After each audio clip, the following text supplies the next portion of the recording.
It's that time again! Last year, I took a look at several Christmas-themed video games that were, generally...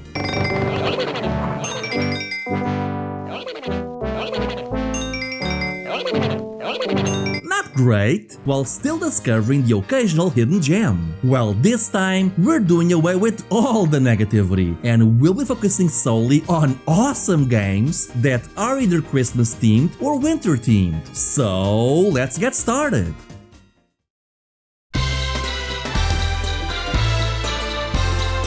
We begin with Christmas Nights into Dreams. Yes, I know, it's the obvious choice. But I did not bring it up last year, and quite a few of you kept asking about it. So here we are. This is a special Christmas-themed demo of Nights into Dreams that came bundled in different ways depending on your country or region. So sometimes you would have to buy a Sega Saturn console, other times just one game or two was enough, or a magazine subscription. The point is that it always came bundled with something. And, well, it's basically just the first world of Nights into Dreams, but it has this cool feature where if you set your game's internal clock to Christmas or New Year's, the game's title screen and levels will change and become Christmas themed. And it also has a few extra secrets for different times of the year, like for example, playing as one of the game's villains during April's Fools. The cool thing is, when you finish the demo, you get to play a memorization game, and if you get it right, you unlock presents. These can be simple things like CG images of the characters, or even a mode where you play as Sonic. As for the game itself, well, it's kinda weird. It's basically a screw attack game where you have to collect orbs and rack up as many points as you can in a limited amount of time. You're then scored depending on how well you did for each section and then move on to the next section of the level. Take too long and you lose your flight powers and now have to walk back to a jump off point. Whenever this happens, I always feel like there's something missing from this portion. Like, I wish there had been actual platforming levels or stages with the kids. I don't know, it just feels like it's missing something. Ironically, I actually preferred the Christmas version of Nights into Dreams over the original. Man, I don't know, but the Christmas theme and Jingle Bells tune that goes along with it just fits this game like a glove. This is honestly one of the most beautiful games of that generation, and part of that is the aesthetic. I mean, the original game looks fine, but I don't know, you be the judge. Which one looks the most interesting and unique to you? But regardless, this is my favorite way of playing Nights into Dreams. And in my opinion, it's better than the full game. Check it out if you can.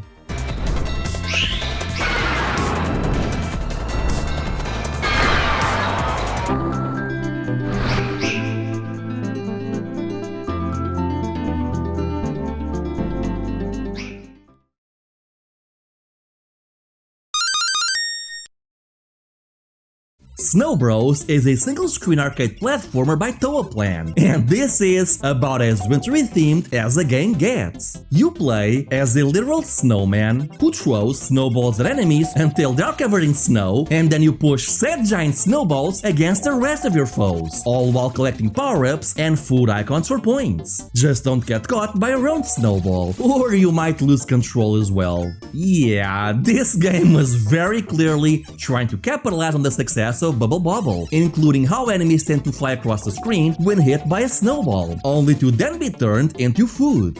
And you know what? That's fine by me.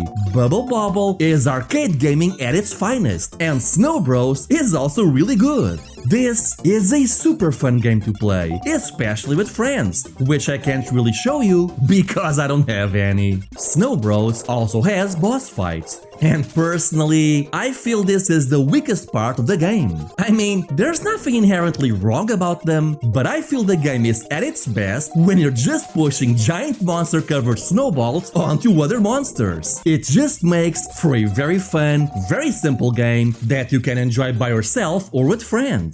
So I say, check it out if you can.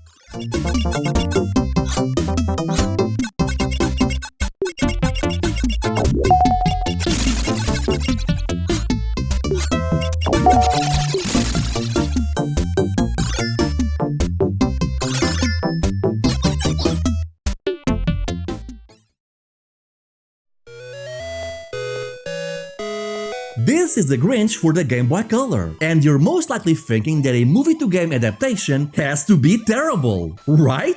Well, lo and behold, no! This game is actually incredible, and part of the reason for that is because it was made by Konami. I actually already talked about this game last year, where I went into it fully expecting it to suck. And boy howdy, did it ever caught me by surprise when I discovered that I genuinely love this game. So much so that I did not do enough justice last time, which is why I'm talking about it again.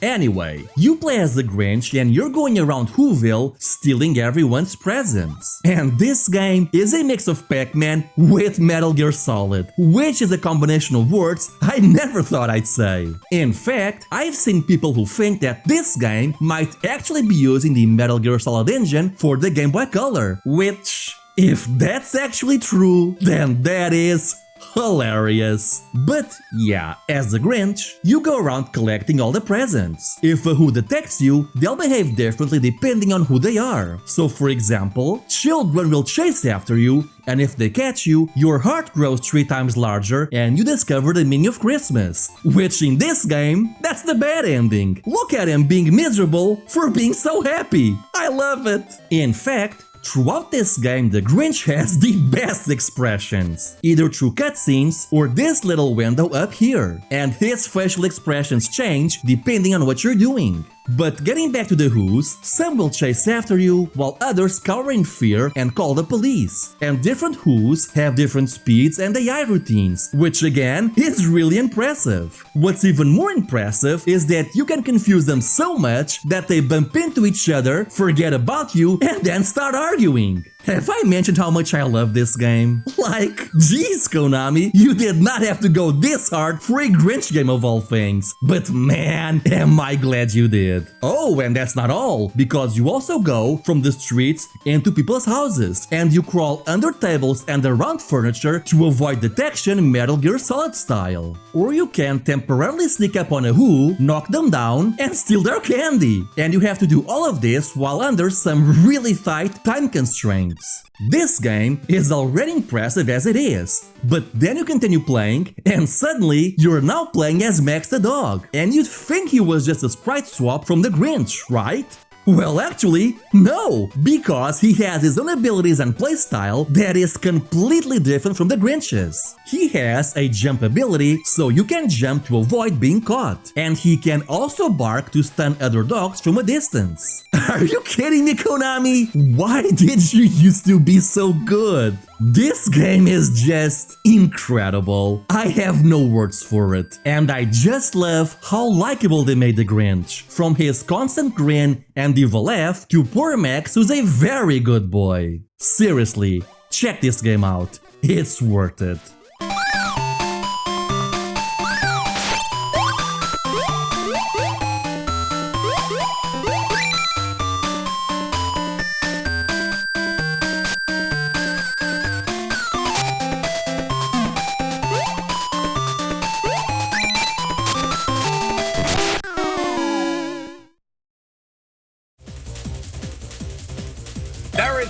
In the terminal. This is DekaTrilogy for the PS1, Saturn, and PC, and as the name suggests, it has the original DekaTrilogy in a single game. We begin with Die Hard, a third-person action game where you run around the Nakatomi Plaza, firing at bad guys, rescuing people, and picking up new weapons in the process. This is a very simple game, but man, is it fun just going around defeating enemies and causing mass destruction. And I gotta say, Hans Gruber went on a recruitment drive because man, these dudes do not let up. This one is most likely my favorite game of this compilation disc and is worth getting for this game alone. Then we have the sequel, and now it's a light gun game. But unfortunately, it's a light gun game that is not compatible with Namco's Guncom, which is most likely this game's greatest fault. But even playing with just a controller, this is super fun. This one is very clearly inspired by Virtual Cop, and once again, you have an assortment of weapons while taking out a full army of bad guys and rescuing people, all while leaving a trail of mass destruction in your wake. Seriously, the amount of ludicrous explosions you create here is just so much fun. Yippee-ki-yay, Mr. Falcon. Then you have the third game, which, it exists, and that's the best thing I can say about it. Well, I mean, it is impressive how you have a fully polygonal 3D city on an early PS1 game, but it's just not a very fun title. Basically, you gotta drive a taxi towards your objective and crash into the bombs before they go off. But you have so little time, and it's so easy to miss a turn, that it honestly becomes infuriating. You do get power-ups and time extends, but yeah, you can just skip this one. Just play the other two. I honestly have more fun just goofing off in the main menu. Hold tight, this is gonna get bumpy! Help me! Supposed to stay in your seat. Seriously though, the first two games are more than enough reason to play this, and it has a great rendition of the best Christmas movie ever made. Merry Christmas.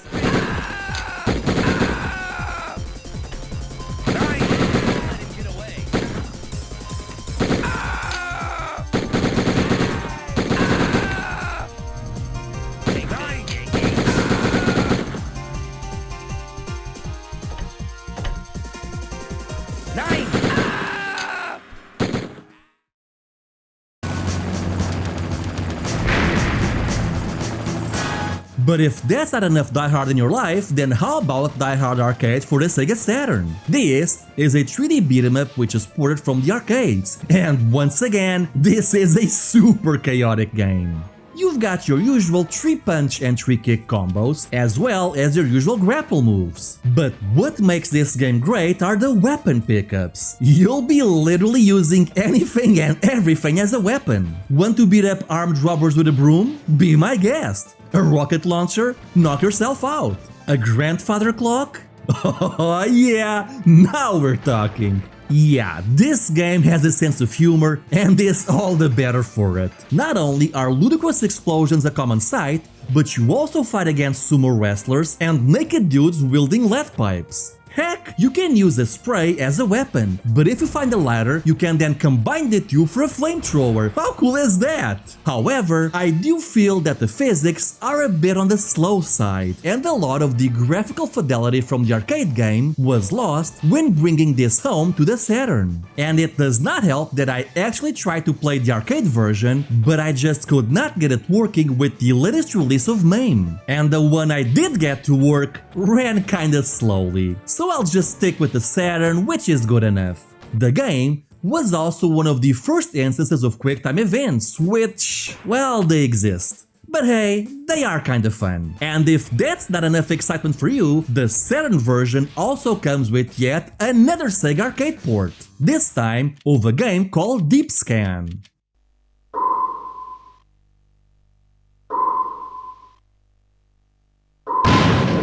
Riveting. But yeah, if you just want to celebrate Christmas with a Die Hard game that is super goofy and probably maybe kinda not even a Die Hard game at all, but also maybe kinda probably sorta is a Die Hard game, then this is a game for you.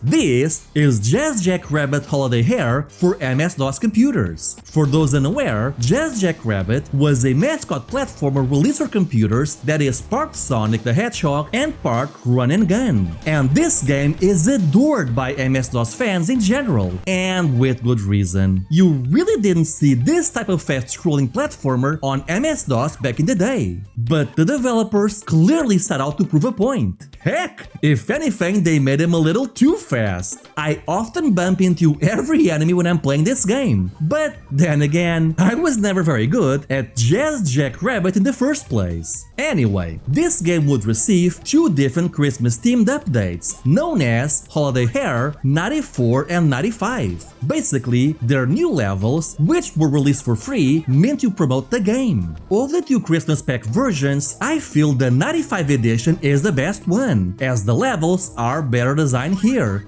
But both are still good, and these updates would be so popular that later releases of the full game would come with both of these level packs already included. Other than that though, well, this is your 16-bit speedy mascot platformer, except that instead of jumping on enemies, you'll fire at them, and you'll be picking up several weapon power-ups throughout your playthrough. Also, the 95 edition has a Lego-themed level for some reason. Don't ask me why, because I'm not sure how this is related to Christmas, but it is part of the Holiday Hare pack, so I don't know. Although you do get to use a flamethrower against Raggedy Ann, so you know what? It's worth playing for that reason alone.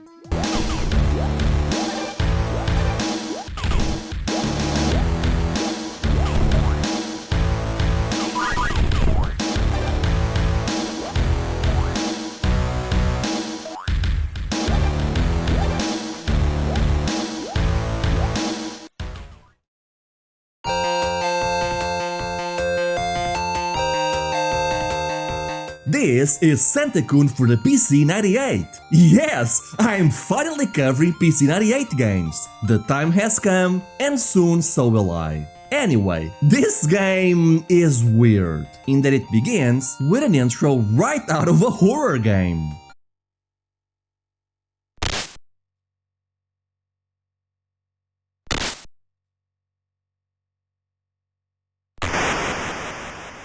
That is the scariest Santa Claus I've ever seen, before then being greeted with a splash screen that is clearly not ripping off Space Harrier.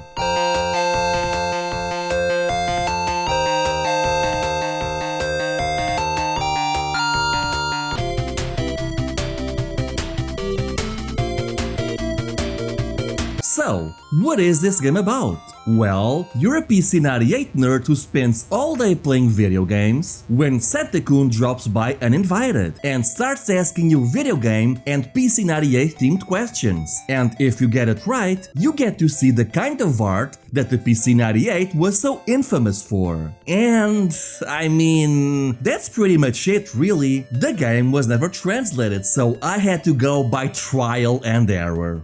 Wow! People used to pay money for this, and the more questions you get right, the more you get to see. And if you fail too many questions, you then move on to the next girl. So yeah, this is a pretty dumb game that feels like it was made by one guy and most likely didn't sell all that well. So this is most likely where it all ended, for this Santa-Kun 2 is a sequel to Santa-Kun 1. The game opens up with a storyline that looks super interesting, but I have no idea what's going on. But you can skip all of that, because all that matters is that you're a delinquent traveling around Europe, the US and India with your girlfriend before you're accosted by the literal Statue of David, who starts asking you gaming and PC hardware related questions. Yes, this is real, and you have to answer right or wrong, with the game treating each answer as if this was a fighting game, complete with health bars for both sides. And as David's health bar gets lower, you get to see some images. Yes, this is all pretty silly, but not as silly as when you go to America and your girlfriend is accosted by the literal California raisins. And now you have to fight the California raisins to defend your girlfriend's honor. And by fight, I mean they'll be asking you questions about the Ultima and Wizardry series. I am not making this up. Oh, and also, the raisin you'll be fighting is depicted with the most horrifying art I've ever seen. And yes, you get to inflict violence on the California raisins. I think I love this game. Sadly though, the art you unlock isn't raisin themed. Man, between David and the raisins, I can't wait to see what they came up for India. Oh, that did not age well. Now, you might be wondering, Stika, how Is this related to Christmas or Santa? Well, haha, I lied to you. This game isn't called Santa-Kun 2 at all. It's actually called Quiz Banchou, which means Quiz Gang Leader. But wait! Aha! I lied to you yet again, because this game is actually still related to Santa-Kun, because as you progress through the game, you'll actually meet up with and fight against Santa-Kun from the first game. Yes, this is a series of quiz games where you travel around the world and beat up the Statue of David and the California Raisins, while all of it being centered around the recurring villain of Santa Claus, who spends his days crashing into Japanese nerds' houses if they prove to be nerdy enough. Man, the PC-98 was just the new grounds of Japanese gaming, wasn't it? Sadly though, this game remains untranslated, unless some kind soul watching this video decides to do anything about it.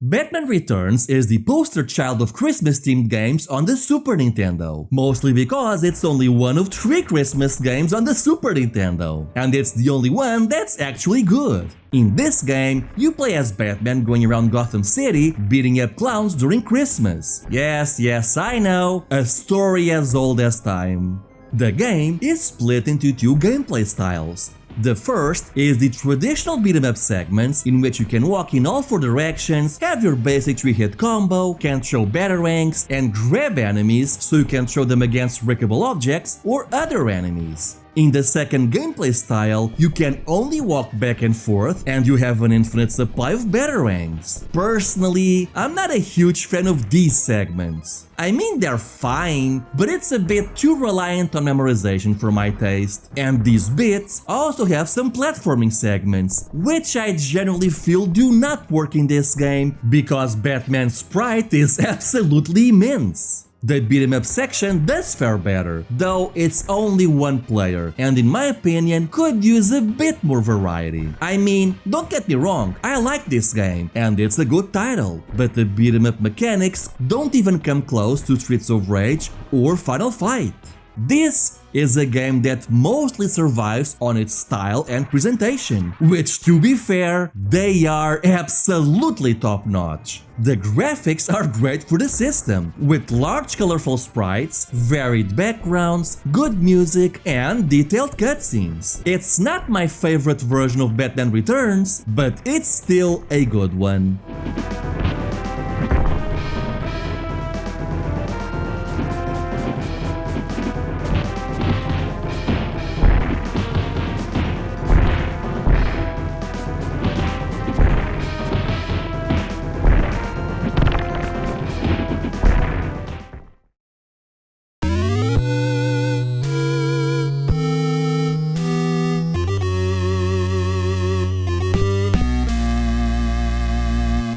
Batman Returns for the NES is something of a hidden gem for the system. Like its SNES counterpart, it's also a beat-em-up developed by Konami, complete with cutscenes that do a decent enough job at retelling the movie's plot. The game has some nice detailed sprites for the system and makes some really good use of the NES's limited color palette. You also get to use batarangs and the grappling hook to take out enemies, and while the game is not as good as its Super Nintendo counterpart, it's still a good game that lives in the shadow of the first Batman game on NES and its big brother on the Super Nintendo. And if nothing else, it's leagues better than the Sega version, which I wouldn't wish on my worst enemy. Check it out if you can.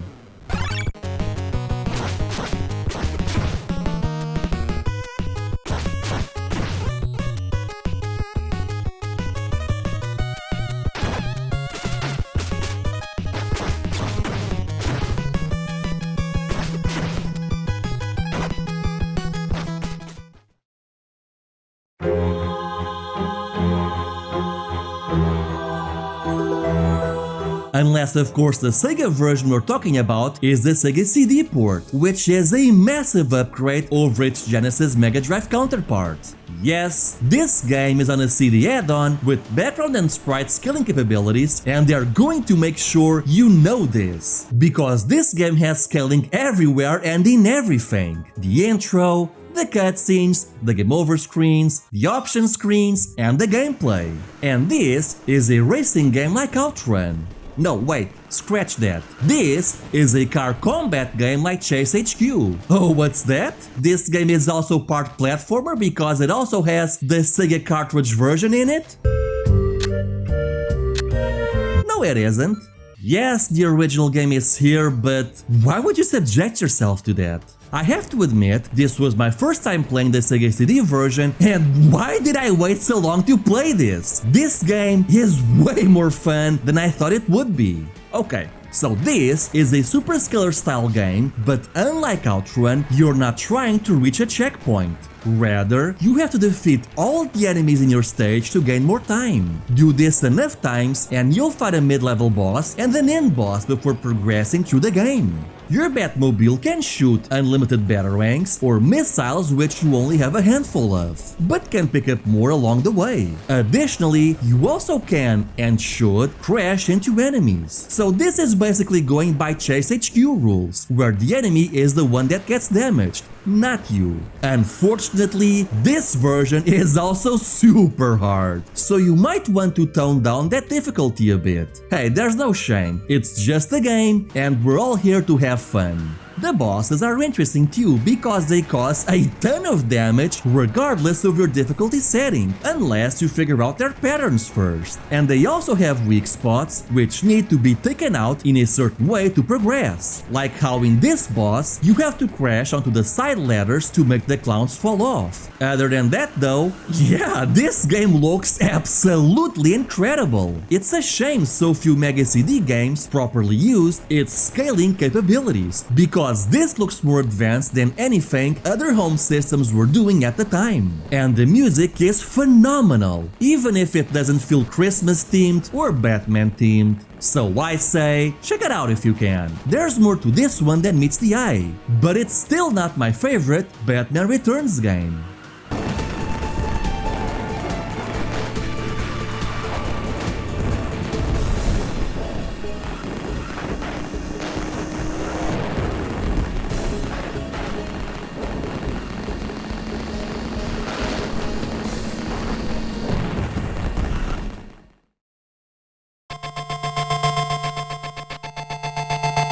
But if you want the real Batman Returns experience, then you want the Master System version. This is my favorite Batman Returns game, and with good reason. This is an action platformer developed by the same studio who made the Master System Donald Duck games and Sonic Triple Trouble, with the music being handled by none other than Yuzo Koshiro. You play as Batman, and your only weapon is the Batarang, which at first is slow and has a low range, but as you pick up upgrades, it becomes faster and starts covering pretty much half of the screen. But the real fun of this game is in the grappling hook, and the levels are designed around it. You can use it to reach power-ups, platforms, and the game will very quickly force you to learn how to master it. The good news is that it's super versatile, letting you get around faster while being easy to control. Each level the game lets you pick between routes 1 or 2, with the second route basically being hard mode. And if Batman gets hit even once, he goes down and you lose all your power-ups. But thankfully, you continue right where you left off, and the game hands out extra lives and power-ups like there's no tomorrow, so it's not a major issue. What is a major issue are the boss fights. Simply put, they're not good, and they are this game's greatest weakness. But honestly, that does not take away from this game's excellent level design, or the great use of the Batarang and the grappling hook. This is one of those games that I've mentioned before, and most likely will keep mentioning in the future, because Batman Returns on the Master System is the definition of a hidden gem, but one that should not be hidden.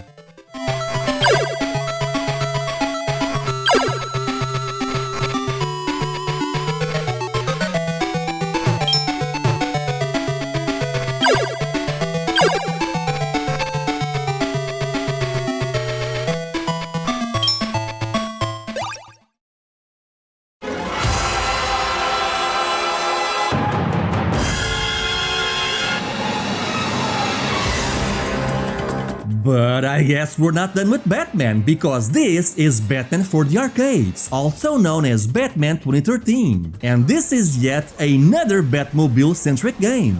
The evil Mr. Freeze, Joker, and Bane are rampaging through Gotham City, and it's your job to stop them. So you select from a slew of skins for the Batmobile, though I always pick the Adam West one, and off you go. The first mission for any of the villains is so easy that it practically plays itself. But as you move up the ladder, the difficulty does start to set in. And these include stages like taking out bad guys, destroying specific targets, following a certain trail, or defeat a boss. You even get to pilot the Batwing in some missions, and you do all of this while collecting power-ups for your Batmobile, like rocket launchers and batarangs, while also driving into jump pads. And because one of the villains is Mr. Freeze, the game takes place during the dead of winter, complete with snowy winter scenes and a showdown with the city covered in ice. Heck, add in the Joker levels and you suddenly start seeing red and green everywhere, which ironically makes this feel like a Christmas-themed game in just about every way. All you're really missing is Santa and a few Christmas trees spread around the city.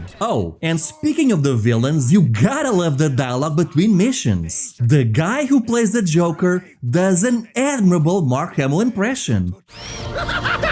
Say, Bats, I'm hosting a little soiree this evening, and I'd just love for you to be there. I promise it'll be a blast!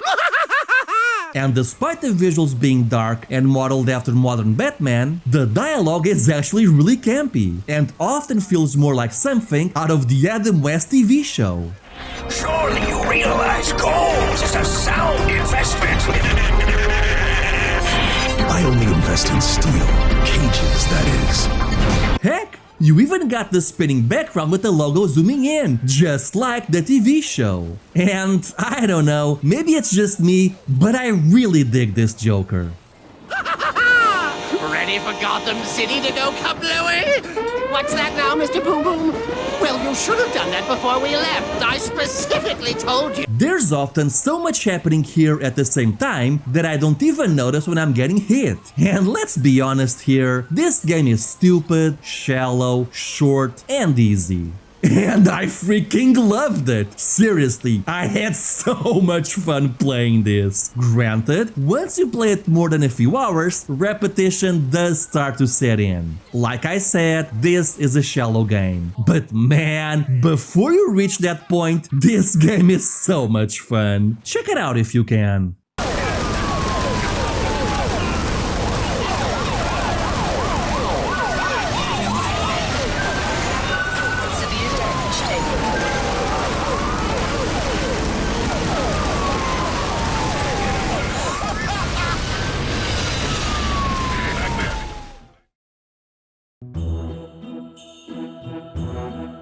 This is Deathsmiles 2 for arcades, the Xbox 360, and the PlayStation 4. I'll be playing the PS4 version here. And this is a shmup with the Christmas theme being front and center. I am a huge fan of the original Deathsmiles, which funnily enough was Halloween themed, and I had heard that the sequel was a disappointment when compared to the first one. But playing it here, I thought it was really great actually. I mean, yes, graphically and art style wise, it's a downgrade from the first one, which used this unique claymation aesthetic, while the sequel just uses normal polygon graphics, which look kinda cheap.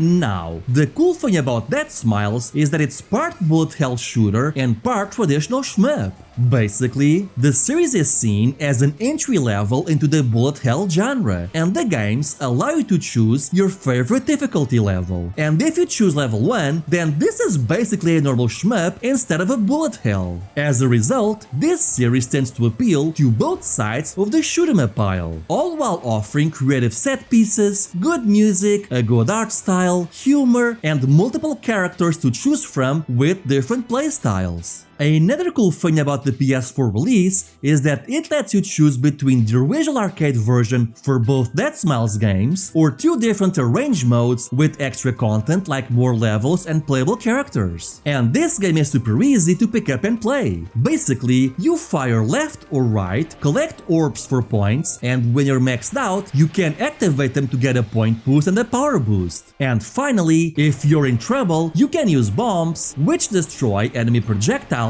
while damaging everyone. One thing you need to pay attention is that your hitbox is the heart at the center of your character. So basically, so long as the enemy fire does not hit your heart, it doesn't count. One issue I have with the PS4 arrange mode is that it adds these unskippable cutscenes right as you're about to reach the boss, which not only break the flow of gameplay, but they're also pretty ugly and add nothing to the experience. Oh, and one thing I should point out is that both games feature slowdown, but this is actually intentional. Basically, the game slows down on purpose when too much is happening on screen to give you time to breathe. Honestly, in my opinion, the Deathsmiles series is one of the great shmups of our time, and is only guilty of the crime of having been launched during a period when the gaming community as a whole has abandoned this genre. So I say, check it out if you can.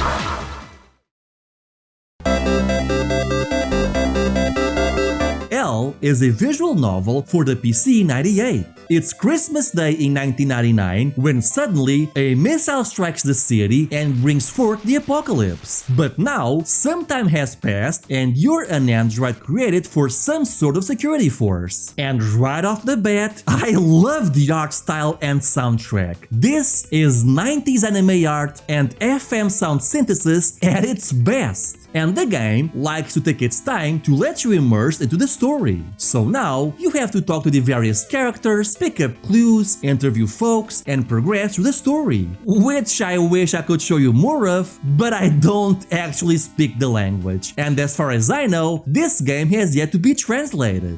Now I know what you're thinking. Stika, how is this game related to Christmas? Okay, yeah, we had the Christmas setting right at the start, but now it just feels like you're only talking about this game because you like the idea and soundtrack, while the art style reminds you of Phantasy Star 2. It's almost like you're hoping someone watches this video and decides to translate it. And to that I say, Toy Commander is a third-person sandbox action game in which you control various vehicles and wage war inside a house. The story is that the whole game takes place inside a kid's imagination, and you're really just reenacting him as he plays around with his toys. And the game isn't really Christmas themed. However, a demo of Toy Commander would be launched for the official Dreamcast magazine, which contains an exclusive Christmas themed level. Here, you need to fly around the house as Santa, find the scattered presents and drop them near the Christmas tree. The funny thing is that Santa is literally flying around on a jetpack, which is awesome. However, Santa is defenseless, so you can also switch to a dune buggy and an airplane at any time, which are armed with a machine gun and a slew of secondary weapons. So, as the dune buggy, you gotta go to ground-based targets and clear the way of enemies and obstacles, clearing a path for Santa. And you do all of this all while managing your health and fuel, which replenish by picking up recovery orbs, as well as boost orbs and more ammo for your secondary weapon. The cool thing about the buggy is that if you go up a ramp, you can actually drive along the walls, allowing you to explore the house however you want. Then of course, you have the biplane, which works much in the same way, except that it flies, making it harder to control and aim, but allows you to reach even more locations. I also like how the house is basically a sandbox, and you can tackle any objective however you want and in any order you prefer. There's some pretty imaginative stuff here as well, like a trench run down the house's sewers, and you even get to do a visual metaphor of my life. and once you collect all presents and deliver them to the Christmas tree, it's revealed that the presents were a Dreamcast, 2 controllers, a VMU, and a copy of Toy Commander all along, which is actually a game I do own physically, so I guess Christmas can be saved.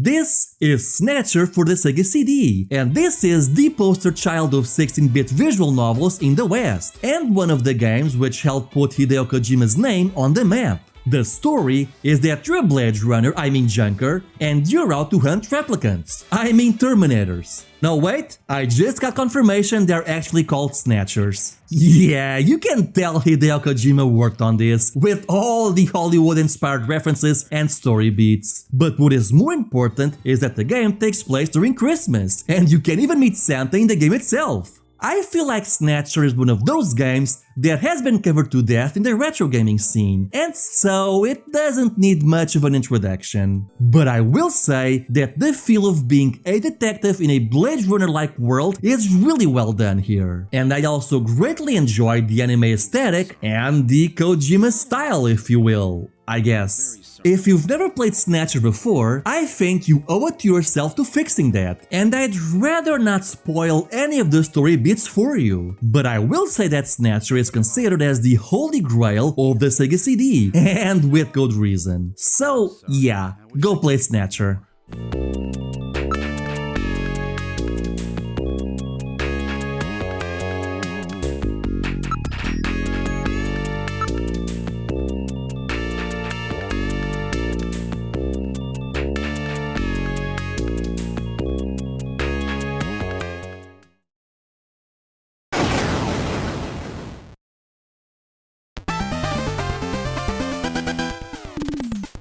But if you've already played Snatcher, then why not play SD Snatcher? This is a remake of the MSX2 original, which basically tells the same story, but changes the genre from a visual novel to an RPG. This basically means that the plot is a little more straightforward, so you're not going to be fumbling around with the menus quite as often. So while you might lose on some dialogue or flavor text, you do get more action, as this game has a bigger emphasis on turn-based combat, your character's stats, money, and gear. I should also mention that the Sega CD version was a remake of the original MSX2 version, so the presentation there was greatly improved over either the original version of Snatcher or SD Snatcher.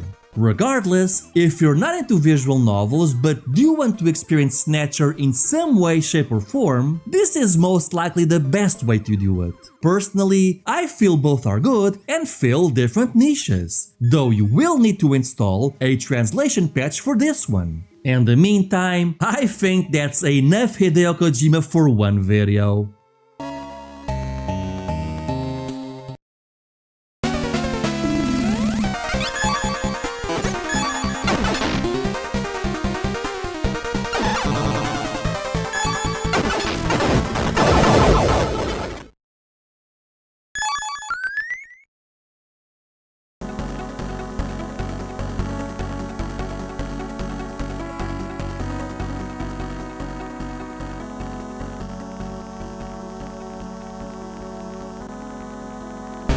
Or maybe not, because this is Metal Gear 2 for the MSX. I guess Kojima just really likes Christmas, because Metal Gear 2 actually takes place during Christmas Eve, which is really funny when you consider that canonically, Big Boss believes in Santa Claus. Listen to me. Every December they set up a hotline and... Okay, I get it. He's real, I tell ya. He used to bring me presents and... Anyway, Metal Gear 2 is a stealth action game, and I would even go as far as to say it's the stealth action game. This isn't of course to say that Metal Gear was the first stealth game, as Wolfenstein preceded it by quite a bit. But we all tend to look at Metal Gear Solid for the PlayStation as the one that popularized the genre, which indeed it was, but Metal Gear Solid often feels like a 3D remake of Metal Gear 2, not in terms of plot, but in terms of gameplay mechanics and story beats. Anyway, as Snake, you'll have to take out enemies covertly or sneak around them, manage your limited ammo supplies, and find items or keycards that allow you to progress through the game. Metal Gear 2 was also the game that introduced the radar system that has become synonymous with Metal Gear Solid. And while the original Metal Gear had codec conversations, they didn't truly become what we now associate with the series until Metal Gear 2. It is kinda funny how Kojima's love of cinema shines through in Metal Gear 2 as well, with the character portraits during codec conversations being based off real-life actors. So yeah, this game is absolutely worth playing. Check it out if you can.